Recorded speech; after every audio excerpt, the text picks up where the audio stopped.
Well, I think we had some people come a long way. We have people here from Australia, but we also have two people here from India. And I want to welcome a leader of the peace movement in Nagpur, India.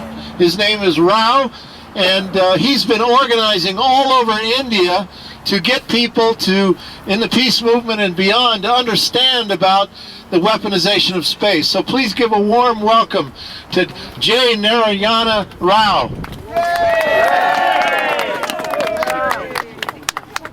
Thank you, Mr. Bose. Dear friends, I come from India, the land of Gautam Buddha and Mahatma Gandhi.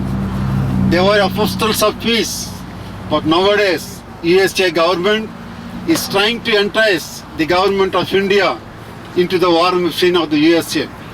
India is developing into the peace technology. They have achieved the capability of building of rockets and launching of satellites. USA government wants to take advantage of the technological development in India and entice India into the ballistic missile defense and the weaponization of space program of USA. But we the people of India will never allow India to be a satellite of any imperialist country. We have got the experience of fighting of colonialists. We will fight the imperialism. We will never allow India to be a subservient country of USA. Already the people of India are realizing the danger of following the path of USA. USA, Mr. Bush, the president of USA, is slowly inching ahead in enticing the government of India. There is a famous Indo-US nuclear deal. That is a deal which will help India to become more nuclear. India will be supplied more nuclear energy. In the name of supplying nuclear energy, the government of USA is trying to entice India into its war machine.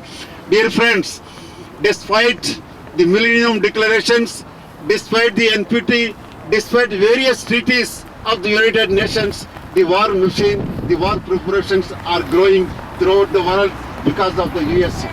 There is no other country in the world which has to initiate action for denuclearization. It is the USA government which has started the nuclear arms race. It is the USA which has to take the initiative for ending the nuclear arms race. Now it is trying to weaponize the space. It is much more dangerous. Therefore, we the people of the world have to unite against the weaponization of space, against the nuclear arms. The people of the United Nations have to come together once again. The United Nations has to play a greater role now. It should not keep quiet only passing resolutions. It has to come into action. It has to take the lead in mobilizing the people of the world against this madness. See, despite of technological development, there is hunger all over the world. Instead of fighting the hunger, they are now fighting the hungry people. This is sheer madness. I thank the Nebraskans for Peace who have invited us. Thank you all very much. Thank you, Rao.